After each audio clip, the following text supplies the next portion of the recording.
आपके पास एक कंप्लेंट आ रही थी कि बच्चों की ओवरऑल जो ग्रोथ है वो इंतहाई नाकिस आ रही थी, जी बिल्कुल।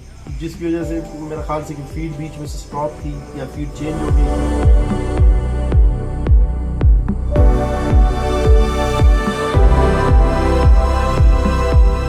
हर एक क्लच में यानी पूरे रैबिट से जो एक क्लच हर 2 महीने के बाद एक क्लच आता है सपोज, तो हर 2 महीने के बाद जो क्लच आता है तो उसमें आप 300 बच्चा आराम से प्रोड्यूस कर सकते हैं।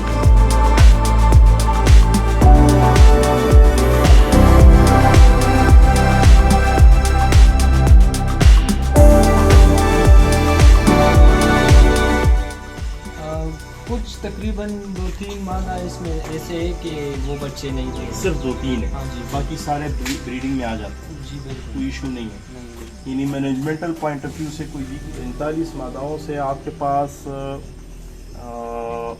जो एवरेज आप बता रहे हैं उसके मुताबिक तकरीबन 300 बच्चा आपके पास आराम से आना चाहिए। 300 बच्चा आना चाहिए। हाँ जी। क्या इतने बच्चे आ रहे हैं?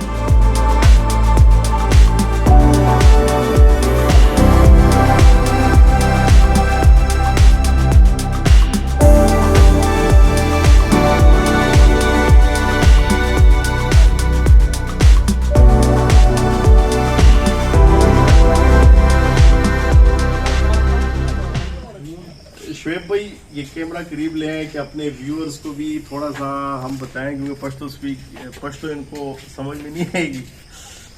चौथा फार्म है ये, और ये लोकेटेड है जी मर्दान, कौन सा इलाका है? गुजरगढ़ है। और इनका फार्म पहले था सवात में, और सवात से ये अभी यहाँ पे शिफ्ट हुआ है। और जो मेन मकसद था विज़िट का, तो उनमें से एक जो आसिफ भाई का सेटअप था और एक इनका सेटअप, क्योंकि यहाँ से कंप्लेंट ज़्यादा आ रही थी। डॉक्टर साहब की तरफ जाने का, जाते या ना जाते कोई परवाह नहीं थी, क्योंकि डॉक्टर साहब जिस लेवल पे जा रहे हैं और जिस तरीके से ये पैदावार ले रहे हैं तो वो तारीफ़ के काबिल है। तो आज इंशाल्लाह इनके साथ थोड़ी सी गपशप करेंगे, थोड़ा सा रेस्ट कर लें, पानी शानी पी लें, उसके बाद इंशाल्लाह तफसीली वीडियो में भी इंशाल्लाह ये चीज़ें रिकॉर्ड होंगी। आपके साथ ब्रीडर रैबिट का वज़न कितना चल रहा है इस वक्त? ये तकरीबन 3 किलो या 3 किलो 300 ग्राम इस तरह का शायद। 3 किलो 300 ग्राम मैक्सिमम हाँ जी, ये वेट चल रहा है पेरेंटल फ्लाक। हाँ जी। और ये पहले भी इतना वज़न था या अभी इतना हुआ है? नहीं, अभी गर्मी की वजह से थोड़ा कम हुआ है, और पहले तकरीबन 3.5 किलो, कुछ पीस इससे भी ज़्यादा थे, 4.5 3.5। हाँ, बिल्कुल। और आपके पास कुछ मसाइल थे बच्चों के, तो अब वो तो चले, जगह आपकी वहाँ पे चेंज हुई थी, एनवायरनमेंट चेंज था, पानी का सोर्स चेंज था, जी बिल्कुल। खुराक मुख्तलिफ थी, यहाँ शिफ्ट हुए वापस, यहाँ पे रिजल्ट क्या है? यहाँ पे माशाल्लाह काफ़ी बेहतर है। मोटेलिटी रेशियो मुझे बताएं, मोटेलिटी रेशियो कितनी आ रही है? मोटिलिटी तो अल्हम्दुलिल्लाह कम हुई है। कितना फर्क पड़ा है? हाँ, तकरीबन 50 से अगर तो 100 ज़्यादा। बच्चे हो तो 100 में से कितने खराब हुए? अभी जी जी, अभी तकरीबन 8-10 तक खराब हुए। 100 में से हाँ जी, इस रेशियो के हिसाब, यानी कि 7-8% खराब हुए हैं, हाँ जी बिल्कुल। बाकी ठीक है। ये तो 4 किलो का लग रहा है, आप बता रहे हैं कि 3 किलो तक है। नहीं, ये कुछ पीसेस इसमें थोड़े कमज़ोर है, ये तो बाकी तो 4 केजी भी है, 3800 ग्राम भी है इसमें। अच्छा। हाँ, अभी टोटल ब्रीडर रैबिट्स कितने हैं यहाँ पे?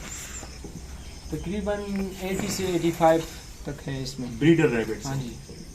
और इसमें आपके पास हर महीने बाद या 2 महीने बाद हर मादा से बच्चे आ रहे हैं या हर मादा से नहीं आ रहे? कुछ तकरीबन 2-3 मादा इसमें ऐसे है कि वो बच्चे नहीं दे रहे। सिर्फ 2-3 है। हाँ जी, बाकी सारे ब्रीडिंग में आ जाते हैं, जी बिल्कुल। कोई इशू नहीं है। नहीं, बिल्कुल। यानी मैनेजमेंटल पॉइंट ऑफ व्यू से कोई वीकनेस ऐसी नहीं है कि जब आप बार बार क्रॉस करवाते हैं तो प्रेग्नेंट होती है और फिर बच्चे आ जाते हैं। ठीक। और बच्चे जब बच्चों की एवरेज कितनी आ रही है आपके पास? मेरे पास तकरीबन 7 से 8, 7-8, कुछ 6 भी आते हैं, इससे ज़्यादा भी आए। उधर एवरेज फीमेल बता था। दें, टोटल रैबिट का एवरेज बताएं। एवरेज आपके पास बच्चों की औसत क्या आ रही है? ये तकरीबन 7 आ रहा है। 7 का फिगर आ रहा है। ठीक है। और ये जो ब्रीडर आपने बताया तो इसमें ये फैंसी भी शामिल है? ये तकरीबन हाँ, इसमें मीट वाले कितने हैं? मीट वाले हैं तकरीबन 60 से 63। इसमें ये सारी फीमेल्स हैं या फिर इसमें मेल भी हैं? इसमें तकरीबन 10 मेल्स हैं, 10 या 15 मेल हैं इसमें। 45 मादाएं हैं। हाँ, ये 45 मादाओं से आपके पास जो एवरेज आप बता रहे हैं उसके मुताबिक तकरीबन 300 बच्चा आपके पास आराम से आना चाहिए। 300 बच्चा आना चाहिए। हाँ जी। क्या इतने बच्चे आ रहे हैं? हाँ आ रहे, लेकिन उधर थोड़े मसले थे तो इस वजह से मोटिलिटी ज़्यादा थी। अभी अल्हम्दुलिल्लाह। और अभी यहाँ पे खुराक का रूटीन क्या है? सुबह सबसे पहले क्या करते हैं? फिर खुराक उसके बाद तो सबसे पहले हम थोड़ा सा फीड डालते हैं, सुबह है। भी डालते हैं और शाम को भी डालते हैं, ठीक है। क्योंकि ये थोड़े कमज़ोर थे और है। स्ट्रेस में भी थे, तो इस वजह से फीड हम 2 टाइम रखते और हैं। क्वांटिटी कम है या क्वांटिटी ज़्यादा है? फीड का जी। फीड का तो हम कुछ थोड़ा थोड़ा क्वांटिटी डालते हैं, तो सुबह और ज़्यादा शाम। फीड ना डालें क्योंकि फिर वक्त साथ में बच्चे भी नहीं हैं हाँ, बिल्कुल। या बच्चे हैं माताओं के साथ। कुछ के पास है, इधर 4-5 के पास इस है। गर्मी में आप क्यों ब्रीडिंग ले रहे हैं इससे? नहीं, ये तो इधर का ब्रीड था जो सवाद इसके साथ- हाँ, सवाद में जो क्रॉसिंग हुई थी स्वाद इसमें। में जो क्रॉसिंग हुई थी, इसमें 1-2-3 फीमेल है, वो अच्छा। प्रेग्नेंट भी है, अच्छा, तो अभी ठीक है। और बच्चों की आपके पास एक कंप्लेंट आ रही थी कि बच्चों की ओवरऑल जो ग्रोथ है वो इंतहाई नाकिस आ रही थी, जी बिल्कुल। जिसकी वजह से मेरा ख्याल से कि फीड बीच में से स्टॉप थी या फीड चेंज हो गई थी या इस तरह कुछ वो मसाइल थे। फीड चेंज हो गई थी और उधर जो घास था ना वो भी नाकिस खुराक की नाकिस थी। खुराक था, तो इस वजह अभी से यहाँ पे कितना अर्सा हुआ यहाँ पे? यहाँ पे तकरीबन 10-15 दिन हो गए। अच्छा, अभी भी शिफ्ट हुए हैं क्या? हाँ, ठीक है। आपने काम करना है कि वहाँ को छोड़ें क्योंकि वहाँ पे इन्वायरमेंट चेंज था, मामला डिफरेंट थे, वहाँ पे चैलेंजेस थे, यानी मसाइल थे, बीमारियाँ थी। बीमारियों की वजह से मामला जो है वो ऐसे थे कि नॉर्मल रूटीन के मुताबिक आप फार्म को नहीं चला रहे थे। बिल्कुल। लेकिन यहाँ पे जब आप नॉर्मल तरीके से रैबिट को लेके चलेंगे तो आपने रैबिट का एक रिकॉर्ड अपने पास रखना है कि पैदाइश के बाद पहले 2 महीनों में, 3 महीनों में, 4 महीनों में एवरेज कितना वजन आ रहा है। और दूसरा फीड की कैलकुलेशन भी आपने रखनी है कि पता चले कि भाई फीड किस लेवल तक आप इस्तेमाल करेंगे, क्योंकि ज्यादा फीड की वजह से भी मसाइल हो सकते हैं। एक तो आपका बजट आउट होगा, आप काम कर रहे हैं मीट के लिए, एट द एंड आपका एंड प्रोडक्ट जो है वो है मीट। अगर तो वो मीट आपको महंगा पड़ेगा तो फिर आपको बचत नहीं होगी। तो फीड पे इन्हिसार इतना करो कि रैबिट आपका सरवाइव करे, अच्छे से बच्चों की परवरिश हो, दूध जो है बेहतर तरीके से आए, बच्चों में मोटिलिटी ना हो, ग्रोथ सेटिस्फैक्ट्री आए। लेकिन ज्यादा से ज्यादा आपने चारा इस्तेमाल करना है। चारे के साथ ही आपके अखराजात कम होंगे और रैबिट में बीमारियां भी कम होंगी। जी बिल्कुल। यहाँ पे गैस के मसाइल तो नहीं है? नहीं, अल्हम्दुलिल्लाह अभी एक रैबिट में भी नहीं है। नहीं, अभी तक नहीं आया। अच्छा। और यहाँ का जो है ये चारे वगैरह में क्या इस्तेमाल करते हैं? इधर तो हम ये इसको क्या बोलते हैं, ज्वार, हाइब्रिड ज्वार है ये जो बार बार कटाई देता है। जी जी, ये सोरगम बोलते इस्तेमाल हैं करते हैं, सोरगम। लेकिन सोरगम, हाँ। और इसके साथ हम वो भंग वगैरह भी इस्तेमाल करते हैं। ठीक है। दरख्तों के पत्ते वगैरह हो गए। जी बिल्कुल। ये जो दरख्त नजर आ रहे हैं ना, इसके पत्ते भी ये खाते हैं। ठीक है जी। ये जो खबल आपको नजर आ रही है, ये सारा का सारा ये इनकी खुराक है। भंग आपको मिले, भंग भी ये खाते हैं। भंग के अलावा अगर और कोई इस तरह बोलते हैं उसको नड़ी बोलते हैं, हजारा साइड में, तो वो भी आप इस्तेमाल कर सकते हैं। जो मार्ड ग्रास हो गया, मार्ड ग्रास भी इस्तेमाल कर सकते हैं, नेपियर ग्रास इस्तेमाल कर सकते हैं। अभी ये ज्वार और गन्नों में बहुत ज्यादा हाँ, चारा उगता है, चारा नीचे। उगता है, बिल्कुल, तो बहुत ज्यादा वो भी बहुत शौक से खाते हैं। बिल्कुल बेहतरीन चारा है। उसमें 12% तक आपको उसमें प्रोटीन मिलता है। और रैबिट अगर साथ में आप फीड भी इस्तेमाल कर रहे हैं तो बिल्कुल 100% तक वो रैबिट की जो जिस्मानी ज़रूरत है उसको कवर अप करेगी। अभी यहाँ पे क्या क्या चैलेंजेस हैं वो मुझे बताएं कि उसके हवाले से ज़रा फ्रूटफुल बात हो यहाँ पे। बस अभी ये है कि बच्चे मेरे ख्याल से थोड़ा सा कमज़ोर है। हाँ, लेकिन ये जब इस जगह पे शिफ्ट होने के तकरीबन कम से कम 1.5-2 महीने के बाद आपको पता चलेगा कि भाई ओवरऑल रिजल्ट क्या चल रहा है। हाँ जी बिल्कुल। तो ये रिपोर्ट आपने हमें देनी है, शायद कि दोबारा हमारा जल्दी चक्कर ना लगे, लेकिन आपने ये सारी कैलकुलेशन अपने पास रखनी है। सबसे पहले तो हर एक पिंजरे पे एक टैग लगाएं, कोई भी निशानी लगा दें, किसी भी तरीके से मैनुअल तरीके से लगा दें कि आपको पहचान हो कि भाई ये रैबिट किस माँ बाप का बच्चा है, इसके ओवरऑल जो माँ बाप का जो वेट है, जो रिजल्ट है या जो ब्लड लाइन है वो क्या है, उसमें कितनी कैपेसिटी है और बच्चों में कितनी कैपेसिटी आ रही है। यूँ भी हो सकता है कि आपके पास हो सके कोई ऐसा रैबिट हो जो स्टंटेड ग्रोथ है, तो उसके बच्चों में भी थोड़े बहुत मसाइल होते हैं, लेकिन जब नॉर्मल ठीक ठाक माँ बाप के बच्चे होते हैं तो उनमें फिर मसाइल नहीं होते। अभी कुछ मादाओं को क्रॉस वगैरह तो नहीं करवाया थे? नहीं, इधर नहीं करा है। हाँ, अच्छा किया। तो आपको क्या लगता है कि माहाना हर 2 महीने के बाद हर एक फ्लाक में, हर एक क्लच में, यानी पूरे रैबिट से जो एक क्लच हर 2 महीने के बाद एक क्लच आता है सपोज, तो हर 2 महीने के बाद जो क्लच आता है उसमें आप 300 बच्चा आराम से प्रोड्यूस कर सकते हो। जी बिल्कुल, अगर मैनेजमेंट पे है ना, अगर मैनेजमेंट आपकी अच्छी है तो फिर तो यहाँ पर उस तरह के चैलेंजेस तो नहीं है ना। नहीं, ज़्यादा से ज़्यादा मेरे ख्याल से ये 25-30 दिन या 35 दिन ये थोड़ा सा इन्वायरमेंट है, गर्मी है। गर्मी में आप नींबू इस्तेमाल करें, विटामिन सी इस्तेमाल करें, और वाइटामिन वगैरह आपके पास रिसोर्स हो, फ्रूट्स वगैरह हो गए, करीब कोई मंडी है वहाँ से फ्रूट वगैरह ले लें, और उस तरह की चीज़ें ले लें जिसके साथ रैबिट की खुराक की जो है यानी कि मोटिवेट भी होते हैं साथ साथ में, और हेल्थ भी ओवरऑल बेहतर होती है।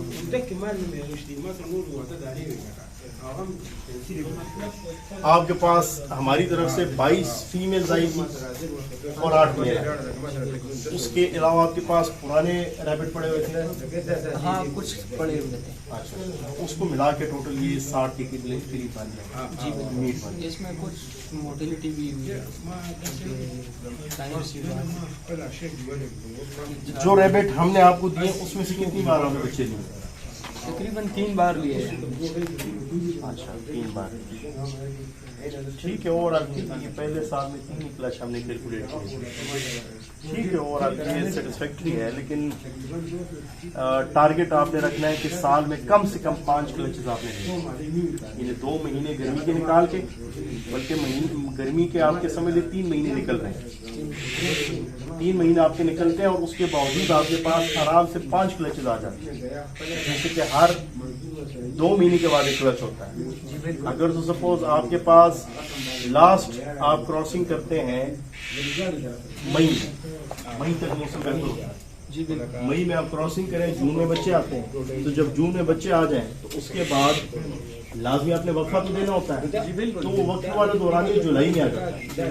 उसी पैटर्न से आपने चलना है कि भाई आपका मैक्सिमम टाइम जो है वो कैश हो सके, और वो पीरियड गर्मी में जाए जो पीरियड नॉर्मली एक महीने का वक्फा जो होता है वो भी उसमें एडजस्ट हो सके।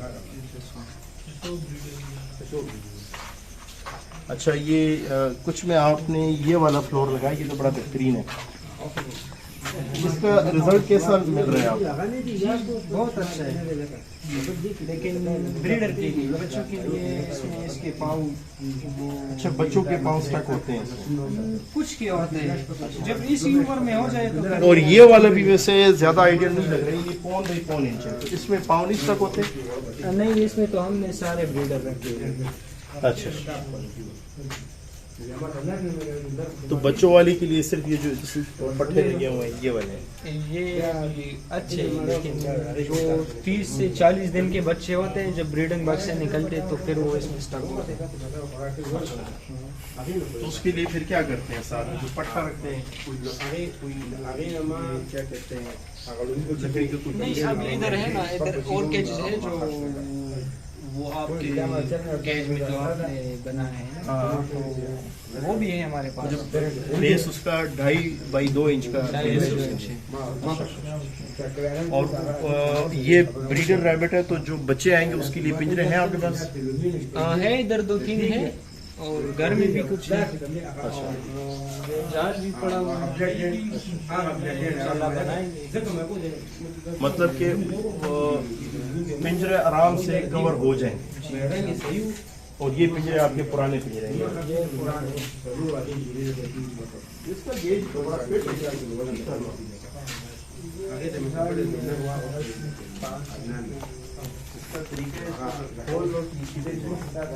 खोल के सीधा करो, फिर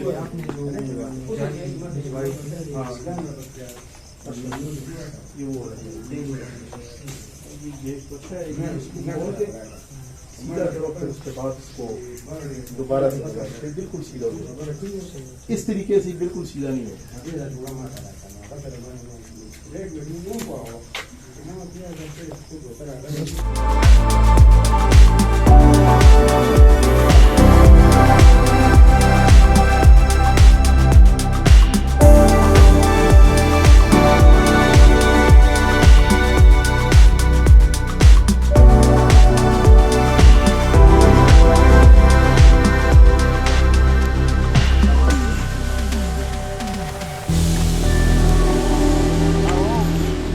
तो फार्म के मज़ीद और विज़िट्स थे, लेकिन वो मौका पर चूँकि वो मौजूद नहीं थे, और कुछ भाई ऐसे हैं जो बहुत ज़्यादा दूर से ताल्लुक़ रखते हैं।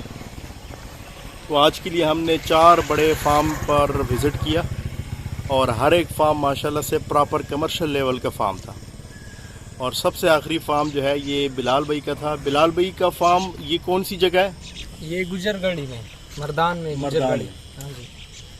अब बिलाल भाई का मोबाइल नंबर भी साथ में मेंशन हो जाएगा, तो जो इस इलाके के करीब जो लोग हैं वो फिर यहाँ पे विज़िट कर सकेंगे। लोकेशन आप गूगल मैप पे आप अपलोड कर दें कि सबके लिए यहाँ पर पहुँचना जो है वो इजी हो, आसान हो। ठीक है जी। तो जी यहाँ से भी वापसी का सफ़र शुरू करते हैं। आए जी, बैठते हैं।